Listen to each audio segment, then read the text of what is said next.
നമസ്കാരം. Raf talk ഫുട്ബോളിലേക്ക് അവർക്കും സ്വാഗതം. ഫിഫ വേൾഡ് കപ്പിൽ ബ്രസീലും നോർവേയും തമ്മിൽ ഇന്ന് ഏറ്റുമുട്ടുകയാണല്ലോ. സൂപ്പർ താരം നെയ്മർ ജൂനിയർ കളിക്കുമ്പോൾ എന്നുള്ളത് ആരാധകരെ വളരെ ആകാംക്ഷയോടുകൂടി നോക്കുകയാണ്. എന്തായാലും പ്ലേയിങ് ലെവലിൽ നെയ്മർ ഉണ്ടാവില്ല എന്ന കാര്യം ഇപ്പോൾ വ്യക്തമായിട്ടുണ്ട്.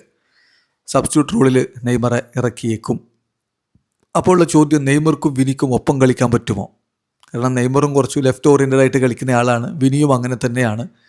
അപ്പോൾ അങ്ങനെയുള്ള രണ്ട് താരങ്ങളെ ഒരുമിച്ച് കളിപ്പിക്കുമ്പോൾ പിന്നെ അതേപോലെ കളിക്കുന്ന ഗബ്രിയേൽ മാർട്ടിനെല്ലി, ഇടത് വിങ് കളിക്കാൻ ആഗ്രഹിക്കുന്ന ഗബ്രിയേൽ മാർട്ടിനെല്ലി ഇപ്പോൾ പ്ലേയിങ് ലെവലിലുണ്ട്. അപ്പോൾ അതുകൊണ്ട് നെയ്മർക്കും വിനിക്കും ഒപ്പം കളിക്കാനാകുമോ? ഇന്നലെ പ്രീ മാച്ച് പ്രസ് കോൺഫറൻസിൽ കോച്ചിനോട് ചോദിച്ചാണ്, കാർലോ അഞ്ചലോട്ടിയോട് ചോദിച്ചാണ്. അദ്ദേഹത്തിൻ്റെ മറുപടി, നെയ്മർക്കും വിനിക്കും തീർച്ചയായിട്ടും ഒരുമിച്ച് കളിക്കാൻ പറ്റും.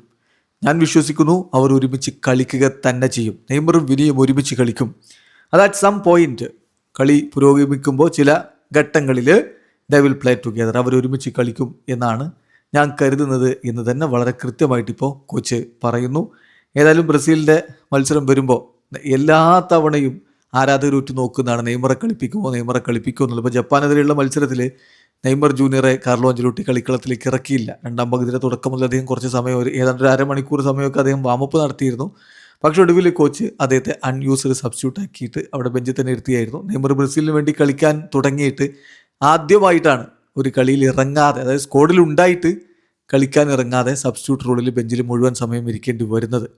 അതെന്തായാലും ഇപ്പോഴത്തെ അദ്ദേഹത്തിൻ്റെ ഫിസിക്കൽ കണ്ടീഷനും ടീമിൻ്റെ കണ്ടീഷനും ഒക്കെ പരിഗണിച്ച് മാത്രമേ അദ്ദേഹത്തെ കോച്ച് ഉപയോഗപ്പെടുത്തുകയുള്ളൂ. പക്ഷേ അദ്ദേഹത്തെ ഇറക്കുമ്പോൾ വിനിയെ പിൻവലിക്കേണ്ട പ്രശ്നമൊന്നുമില്ല. വിനിക്കും നെയ്മർക്കും ഒരുമിച്ച് കളിക്കാൻ പറ്റും. അങ്ങനെ അവർ ഒരുമിച്ച് കളിക്കും. കളി പുരോഗമിക്കുമ്പോൾ അറ്റ് സം പോയിന്റ് അവർ ഒരുമിച്ച് കളിക്കുമെന്നാണ് ഇപ്പോൾ കോച്ച് പറയുന്നത്. വീഡിയോ അവസാനിക്കുന്ന ഫുട്ബോൾ ലോകത്തെ കൂടുതൽ വിശേഷങ്ങളുമായി റാഫ് ടോക്സ് വീണ്ടും എത്താം.